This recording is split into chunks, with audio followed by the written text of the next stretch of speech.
Welcome to First Reading, the Old Testament lectionary podcast that whets your appetite for the Bible. I'm Reverend Dr. Rachel Wren, Assistant Professor of Biblical Studies, Trinity Lutheran Seminary at Capital University. And I'm Tim McNinch, Assistant Professor of Hebrew Bible at Christian Theological Seminary. Happy last day of July, at least in the lectionary. Don't say that. Now summer feels like it's ending. Well, as a wise teacher once said, Hevel, Hevel, all is Hevel. You setting us up with an Ecclesiastes joke, Tim? Gotta get it in while I can. And with today's first reading coming straight from Ecclesiastes, it seemed like the perfect moment for such a offering. This week's lectionary passage is actually a hodgepodge from Ecclesiastes. We start with Ecclesiastes 1-2, then we jump to verses 14 to 15 of that same chapter, and finally we skip all the way to chapter 2, verses 18 through 23. Yeah. So what are you going to do with that hop, skip, and a jump around, Rachel? Well, so first I wanted to touch base on why this text is here today. Like what purpose it seems to be filling in the Revised Common Lectionary. Mm-hmm. If you're looking at the gospel text, and in this stream of first readings, what the Revised Common Lectionary folks were trying to do was pair an Old Testament text that seemed to make sense with the gospel text for that week.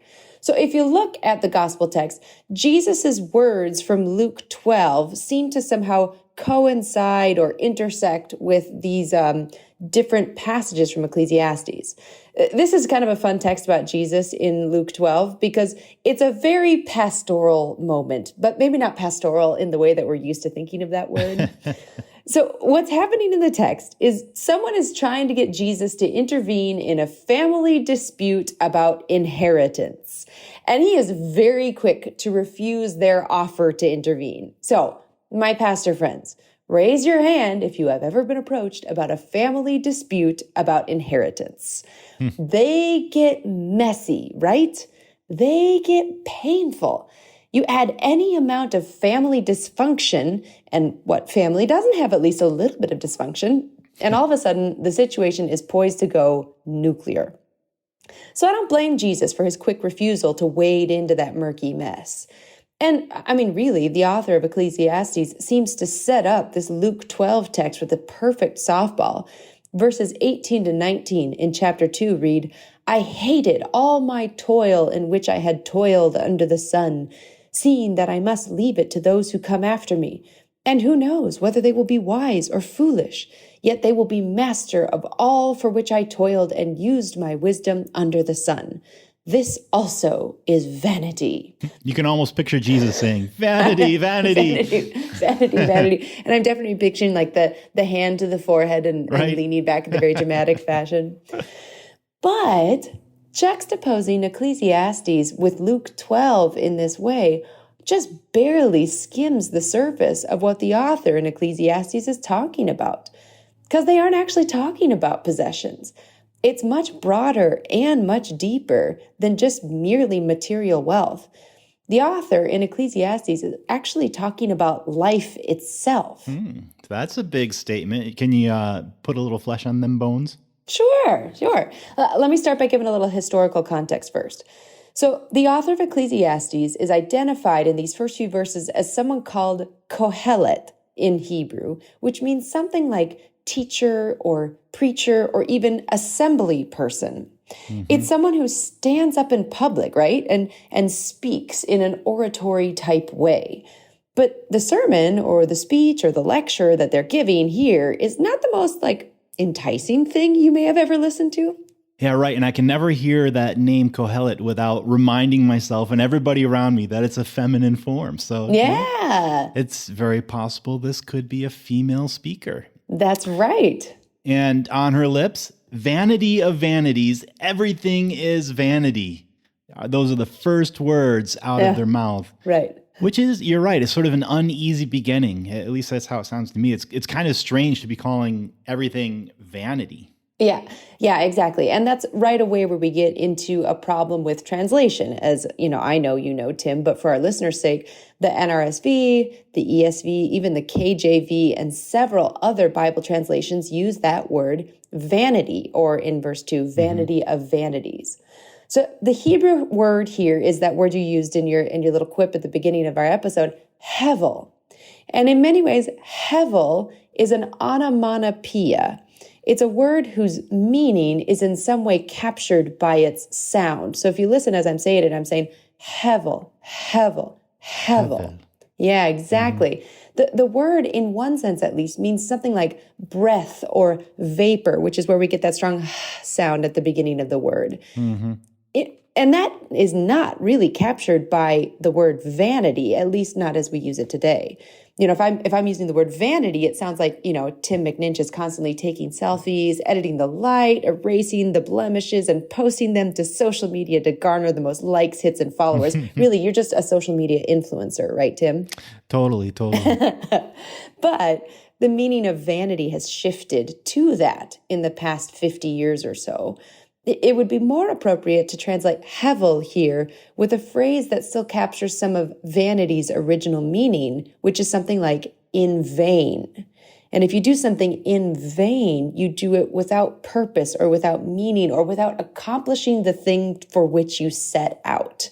And this is a big shout out to one of my students, Val, who came up with that connection last semester when we were brainstorming translation issues in Ecclesiastes. So awesome job, Val. And I'm telling you, Tim, I have the best students ever. Well, that could be disputable.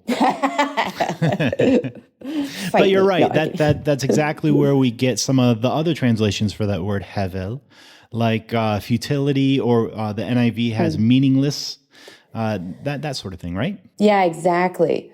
Qohelet is really wrestling with a particular aspect of life called the Act-Consequence Nexus. Okay. We're going to do a big pause there because that's a big scholarly phrase, which is not something I would just throw out in casual conversation. So let me break it down for you. The Act-Consequence Nexus is a hallmark of wisdom literature in the Bible. And the basic idea is really familiar to us. Do good, and you're rewarded with good. Do bad, and you'll be punished with bad. It's sort of the overly simplistic view of karma that many of us Americans carry. You know that moment when you're telling a story about how something bad happened to someone who's a jerk, and you look at your friend, you roll your eyes, and you say, karma. Well, the next time that happens, you can be even more accurate by rolling your eyes and saying, Act-Consequence Nexus. Doesn't quite roll off the tongue, though. No, not quite. You have to, practice with it. So here's the thing, though. Here's where I'm going with this. Samuel Adams, Bible guy, not the beer guy, makes a really interesting argument about the author of Ecclesiastes and their struggle with the simplistic karma act-consequence nexus. Adams argues that the belief in the act-consequence nexus, good deeds get you good rewards, bad deeds get you bad punishment, started to get challenged at a certain point in the history of God's people, likely after the exile. Right. And for any new listeners, just a quick explanation. The exile, capital T, capital E, is the phrase that's used to describe what happened to God's people about 600 to 500 years before Jesus. They had existed as a mostly independent kingdom up until about 600 BCE, when they were conquered by the Babylonians. About 15 years later, most of them were sent into exile in Babylon, where they stayed for 50 years, which is really about the lifespan of a person back then, before they were allowed to return to Jerusalem. That 50-year block is called the exile, and it marked a turning point, really, in the national life of God's people, because really after that, they were almost always conquered and oppressed people that were ruled by foreign superpowers, Persian, Greek, Roman. Yeah, exactly. So it's like you said, it's a capital T, capital E. It's a major watershed moment in the life of God's people. And one of the things that it did was change or shift or cause them to rethink a lot of their theology. So, as you said, conquered and oppressed people for the foreseeable future at this time. So their social context became a lot less hopeful for achieving good in this life. So in other words, it's not like you can do good in this life and be rewarded with good because you are a conquered and oppressed people. And so you're always going to get the short end of a stick. So this sort of simplified karma, act-consequence nexus became something that couldn't be assumed anymore. Instead, it needed to be handled. It needed to be thought through. And this is actually my suggested preaching point for your sermon, dear listeners. address the simplified karma act-consequence nexus that we have here in the United States. It's exemplified by the common phrase that you hear, God won't give you more than you can handle. My teeth grind every time I hear that. Yeah, so you've heard this phrase before, Tim? Yeah, definitely. Yeah, I mean, I think all of us have. And, to be clear, some of us maybe even have found comfort from it or have used it to help people through in a tough time. It's good for those things. It's an effective phrase for many of life's troubles, but not for all of them. Right. Because for some people, there does come a day when they find they've been given more than they can handle. And in some scenarios, having more than they can handle can lead to depression, anxiety, trauma, even death or suicide. And then this simplified karma of the Act-Consequence Nexus becomes a major problem that needs to be dealt with. Now, people deal with this problem in different ways. And my first big preaching pitfall is to say, if you choose to do this in your sermon, you got to be very, very careful about the way you do it. Because for some folks, this might be the phrase that helped them hang on through some of those really, really dark times. And you don't want to take that away from them necessarily. What you want to do is open up the possibilities that might help them if that act-consequence nexus ever fails them. I saw a meme that I thought was a really helpful one. I don't know who put it out or it wasn't attributed to anyone in particular, but it said this.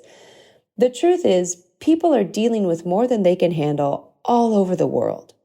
That's why we need God and why God's given us each other. I know. I've had more than I can handle more than once. God gave me strength, and God gave me people who came alongside me to bear my burden when I couldn't. End quote. Burdens are not things that we need to fear. They're not things that we need to hold by ourselves because if we reach out for help, then we're not trusting in God. They are seriously not meant for us to handle alone. Done carefully and with love and with tact, this type of sermon could lead your folks to actually feeling more rich with God, as Jesus says in Luke 12. So Qohelet here is giving a much-needed reality check when simplistic answers won't do. Exactly. Yeah, what a great reminder to have in a season when there's so much to overwhelm us. And let me throw just one more thing out there that I forgot to add in earlier.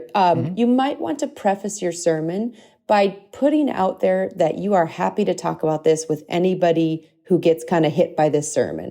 Just start by saying, I'm going to preach on something that may be close to home for lots of folks, and I'd love to have coffee with you if this is something you want to talk more about. So please reach out to me.